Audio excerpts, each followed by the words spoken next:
Hello,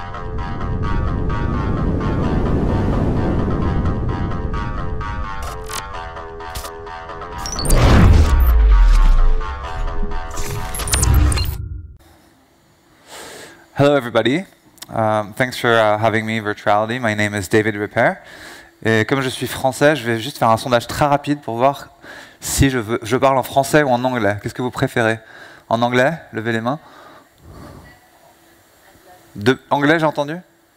Oui, ah bon, ok. Alors, so I'll stick to English. Sorry for Frenchies in the room, but I can always send all this to you in French later on.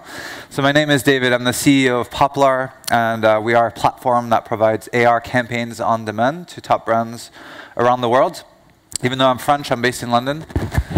And I apologize, I'm going to stick to this area just because I have a stupid MacBook Air which only has one entry point, so I'm going to have to click directly on here. So a little bit about my background. I actually come from Hollywood. I used to produce movies for a long time, and then I worked at Netflix and Dailymotion and YouTube. So I was in the online video world. I was leading the YouTube studios in Europe, Middle East, Africa for 6 years, working with independent content creators and brands and media companies, and I sort of fell in love with VR and AR and how it was starting to impact storytelling.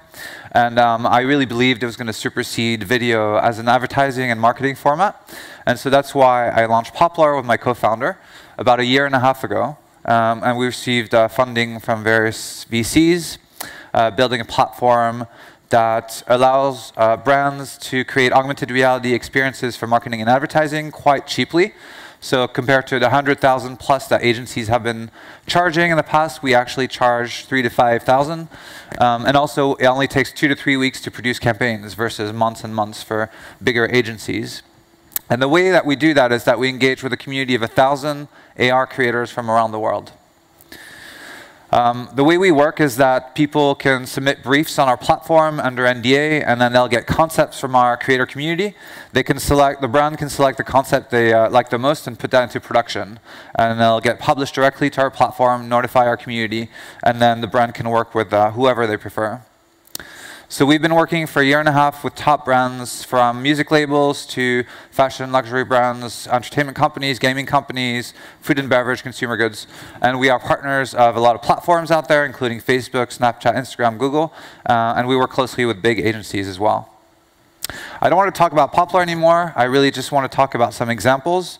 I think everybody in the room really knows what AR is. It's really about overlaying virtual information on top of the real world. Essentially, thanks to mobile devices. I mean, this is where it's really mainstream at the moment, with over 1 billion devices enabled for AR. And of course, it's much bigger than marketing advertising, and you've seen a lot of presentations about healthcare and manufacturing and how it's going to transform everything in enterprise. But on the consumer side, I would say that already AR is huge. And you're seeing a lot of these. This is me trying on a YSL filter, looking really pretty. So you can see already a lot of brands adopting AR for marketing and advertising. 9 out of 10 already are using that in their campaigns. And that's because we're seeing more engagement than with traditional formats like video, so up to 75 seconds. And also, it's just, we retain the experience a lot more with 70%. I mean, when I was at YouTube, we used to say that video was very sort of proactive as compared to watching TV where you're on the couch and laying back and being passive. With video, you can really engage and leave comments. That wasn't really true interaction. With AR, actually now, it's going to be a two-way interaction where you can interact with the brand, wear the brand on your face. If it's a world filter using the back camera, you can place objects in your room. So it's truly engaging, and also it's shareable. And the market's huge. Just for AR advertising and consumer AR, it's spent to be $17 billion by 2023. And you can deploy these AR experiences for marketing advertising on all these platforms, starting with social platforms, so Facebook, Instagram, Snapchat, TikTok, of course, are really huge already. So you see a lot of these face filters around social networks, with millennials already very used to that format. But you can do dedicated branded apps like IKEA has done for the placement of their furniture. But one of the big trending things at the moment that you'll see around virtuality as well is web AR. So it's how you can deploy AR experiences within mobile browsers like Chrome and Safari directly without needing to download an application. So let's jump into some case studies. This is one of our first clients, so Island Records, part of Universal Music. We did this dual lens, so this is using the front camera, it's a face filter, but if you use the back camera, you can put the 3D characters of the group, the singer. It's for a UK band called Big Shack, and that generated 24 million organic impressions on Facebook, so no media spend at all. It costs about 4,000 to produce, so if you calculated the CPM, the cost per 1,000 impressions, it'd be equivalent to 20 cents CPM, which is very low compared to what some of the premium video formats can be. So you can see here the power of AR already to be viral on some of the platforms out there and generate a lot of engagement. This is another example of a face filter. That's me wearing a video game uniform on myself, and you can toggle through by tapping the screen. And then you can also switch to the back camera and place some virtual boats on the floor. This is our office dog, India, being very gentle and posing for the camera. And you can build a whole interaction there. That was actually distributed directly within the Facebook newsfeed using what they call Facebook AR Ads Alpha. Because it wasn't publicly released, it's now coming out for any advertiser.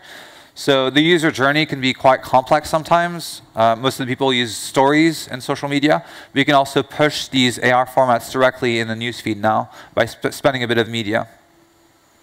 This is an example of a mini game, so a bit more interactive than just a face filter. You have to move your head around to collect points. This was for King Games, so they do Candy Crush and Farm Hero Saga to promote their apps. So what we did is we had a button on there that could redirect to the App Store, and then you can download Candy Crush or Farm Hero Saga. And they overachieved on their target for downloads there. This is another example of a sort of really simple mini game for Absolute, launching a new brand, which was the rhubarb and strawberry flavor. So you could just open your mouth, and with computer vision, it basically recognizes your gestures, and you can build some interactions there. So again, it builds engagement time. People stay. They might redo it again. And especially as it's in social media, they will share that with their network. Now we get onto Portal. So you're using your back camera, and you're stepping into a virtual world. So we're getting a sort of in the virtual reality realm, but it's still using your mobile phone. It's using your gyro or your camera, and you're sort of stepping on that red carpet. That was for L'Oreal, promoting the Toronto International Film Festival. And you can switch back to the selfie and take a sort of a paparazzi picture. Always good to have a filter with the front camera, as millennials want to be featured in these formats usually. So you're more likely to get shared. Kelank, actually, who's exhibiting here at Virtuality, one of our creators in our network, have produced this portal. It was for Culture Trip, which is a travel and culture technology company, and they wanted to promote Soho, New York, London, and Hong Kong. So we actually used 360 videos, and you could step into that world with your mobile phone, and we added then some 3D models on top of that world, and again, we have that face filter. And that was concurrently with South by Southwest, which is a music festival in the US. So that's when they launched the experience on Facebook. Another one for Disney, also launched on Facebook. So they built the Cave of Wonders completely in 3D. So without using an actual 360 video, we actually built it in 3D with models. And then you can scratch and interact with the lamp, and then switch the camera to the front and do a selfie with Genie. This is actually a cast member from Disney Aladdin. So he's reused it on Facebook, and that means it's generated more impressions because the algorithm on Instagram, Facebook, Snapchat is the same as when you're doing YouTube videos or Google. It's just using traffic to then make your effect rise to the top. So there's a lot of strategies that you need to know about when you're using AR. This is quite a recent one for Nestle. So for Purina Felix, we built a 3D model of the cat that was then used as what we called a world tracker, so using the back camera to place it on a horizontal plane. And then you can tap and have different interactions of the cat. He'll go on his back and purr and whatnot. And then you can play with your friends and have the cat be next to them. So that was on Facebook and Snapchat. They've promoted it, so it got to 6 million paid impressions. Quite good play time, so about 30 seconds, which again is larger than what most video impression can be. And then a lot of captures, like the 25% figure is really good because you want people to share that more with their friends. Now I'm getting onto web AR, just 3 more examples. So this is using 360 video again, as well as a face filter. But this time, we used WebAR third-party SDKs in order for people not to rely on applications. This is actually because it's an alcoholic brand, so Facebook, Instagram doesn't allow most alcoholic brands to advertise on their network. So we had to be ingenious and use WebAR in that case. And this was actually in restaurants across the UK, where people ordered a Lynchburg Lemonade, so it's a whiskey, and then they had a little tag on the sticker, and they could scan that with their phones, a QR code, and they will launch the experience through a web browser, so no need to download any application. And I think a lot of these brands want to show the distillery and show where their products are made, and it's sort of conveying that story in a very engaging way. And this is another great use case, more commerce product one in this case. So for Speedo, whenever I mention Speedo, people think it's going to be a bathing suit. It's not. It's for swimming goggles. So for this one, also using WebAR, you can step into the Speedo stores and also go on their website on a computer on your mobile phone. And you can click on the various different swimming goggles, and you can try them on your face using face tracking technology. And then you can buy the product directly from there. You know, it's pretty realistic, so it allows for a lot of advantages for the brand. That means they don't have to open up the package in the store every time, and we've heard from them that every time they have to repackage it, so there's some cost there.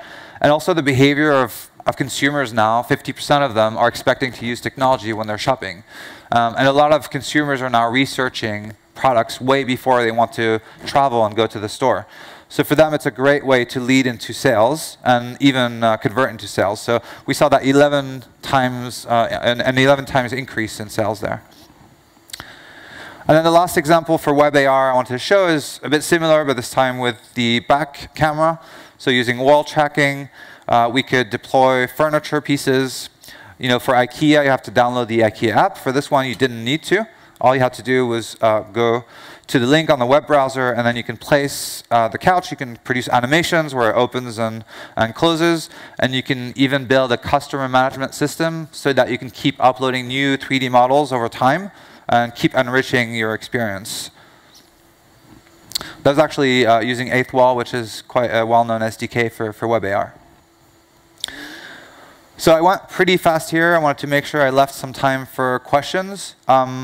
I would say that I cut a lot of information from my usual presentation because this is meant to be a bit shorter.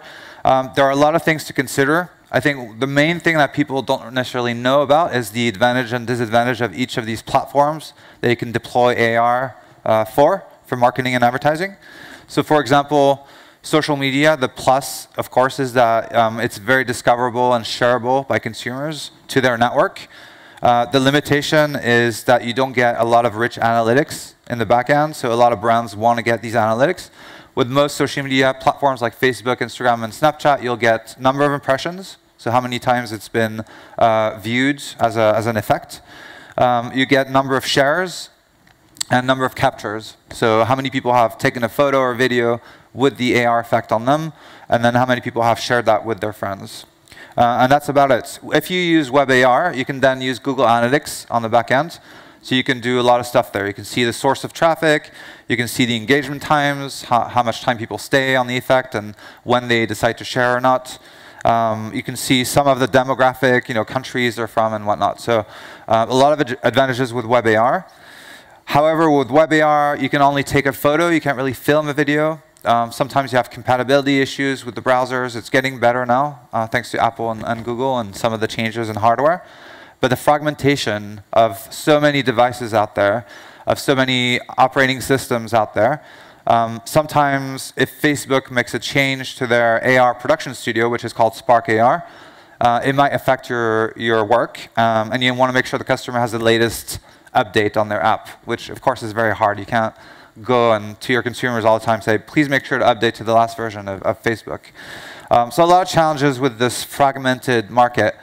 We've created a guide, and you can download it for free at poplar.studio/AR guide, as you can see here. I really encourage you to check it out. We have a little matrix on there where we show all the advantages and disadvantages of each of these platforms. We show a lot of case studies. Some of them I've shown here. And also, we encourage you to think about why you're using AR. Is it just an experiment? Is it actually something that is going to demonstrate your product and have deep impact. So lots of things to think about. And then the last thing is also promotion. Just producing an AR effect and expecting it to go viral is just like doing a video. It's very hard. So making sure you have the right strategy to promote that AR experience, like influencer marketing. Do you want to spend some media, making sure you're reposting to the right page on social media and whatnot. So I'm going to stop here. We have about 5 minutes left. And I wanted to open it up to questions, if we have any from the audience. Don't be shy. No? Nothing? Are you sure? It's not a little question that's nudging. En français, c'est mieux peut-être, non? Bon. Pas de questions alors. C'était très clair. So thank you very much for your time, and hopefully you're interested in producing AR experiences for marketing and advertising. Thank you.